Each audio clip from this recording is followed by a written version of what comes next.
Miss Clemmie. I'm not old. Because this is the way I took that Miss Clemmie. But I have to say that is. Because nothing or no one else ever gave me a chance out there. Because the only thing they saw was what I've done. They just saw the crackhead, the prostitute, the manipulator. Here she comes, close the door, let the shades down, hang up the phone when she called. That's all they saw. I mean, that's all I gave them. So I have to say that in 2002, when he gave me that opportunity to run that house without anybody being over me, and 6 or 7 clients came in and entered that program, and we carried that program on for at least 2 years with non-stop ENA meetings and dances and barbecues and cookouts. It showed me that if these people are listening to me, that means I got something to offer. That means, I can't say that. Non-profit. Non-profit. Oh, yes, it was non-profit. But it showed me that I got something to offer. So, even though it was 6 at the time that came to me and they were clients, we had a little folder, we had a little file cabinet. That means it's going to be 6 that's going to be depending on me. So I can't leave now and go mess up and use, because they, Miss Clemmie, where's Miss Clemmie? What? But she made me feel like it. So I got the, So I got responsibility now. And then I was like, oh my God, I got responsibilities. I ain't had responsibility in a long time. That was a big word to me. Responsibility.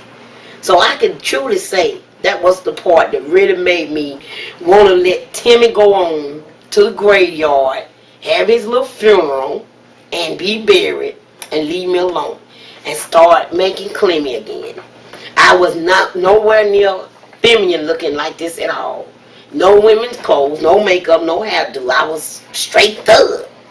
Men clothes, men britches, hat cocked to the side. My mom them would even tell you, if they see me come in the house, they don't know if I'm Timmy or Clemmie, and they don't say anything. My little niece, she still remembers. She was probably about 11. Only thing she knows, she sit at the table and just wait.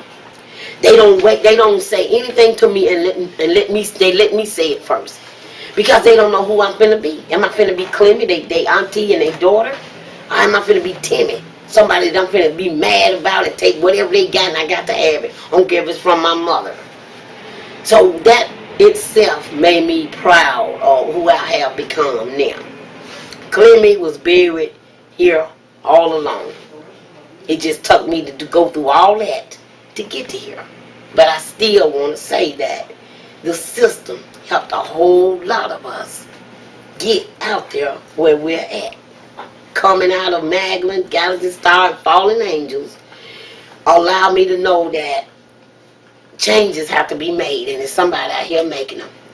So it took me a minute. I came out of Magdalene in 2003. I went through Galaxy Star, which is ran by Brother, and just wanted to help people get their life back. Yeah, just want to help people get their life back.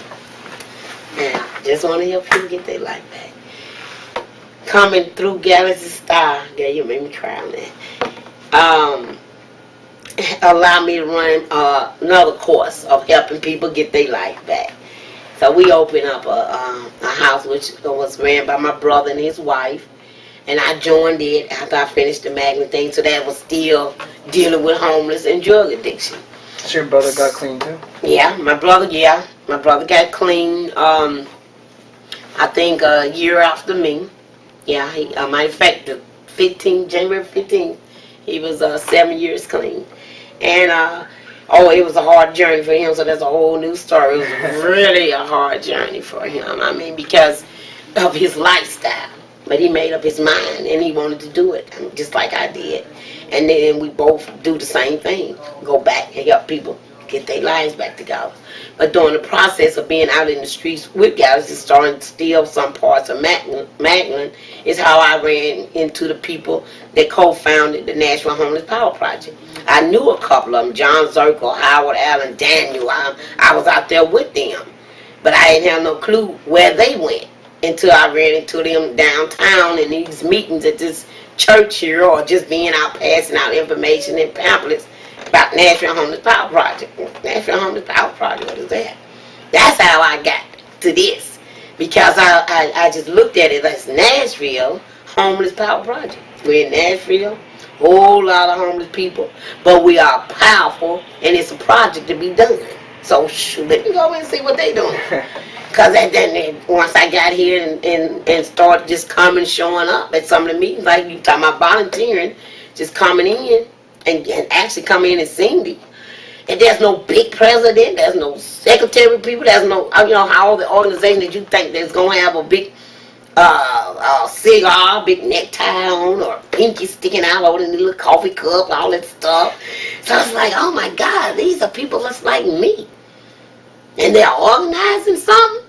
Not only are they organizing, people are actually listening to them. So that itself was a major, major accomplishment. For me to just see it was our folks. And I tell them all the time, you are me, I am you. You got power. You got a voice. And you're not only having a voice, you're making sure the other homeless people all over the world getting a chance to speak out and have a voice. And that big voice is what? The system has got to change. You got to fight the system. You got to go to the government. You got to go to the governor. You got to go to the mayor, legislation building.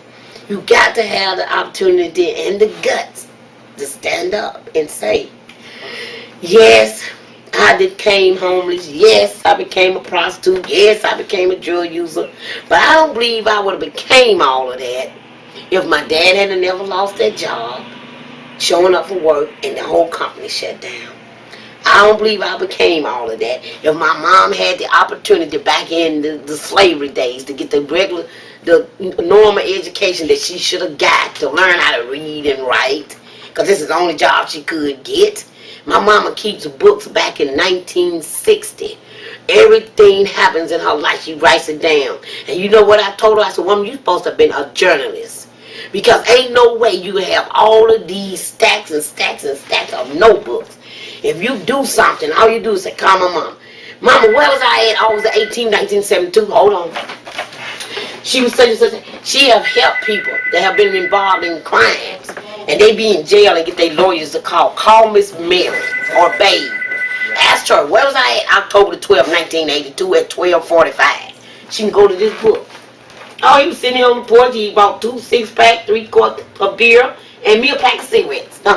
She had it wrote down to the nitty-gritty. And so what we're doing now, because she went blind last year, my niece is taking it up. I was over there yesterday and it made me cry because my niece is over there writing my brother's clean deck down. Because we know 2-3 years from now we're going to need to call back and ask, what date was it? Lonnie got clean for 7 years? And she'll be able to flip, my niece now will be able to flip that page and say, oh, January 17, 2:02 p.m.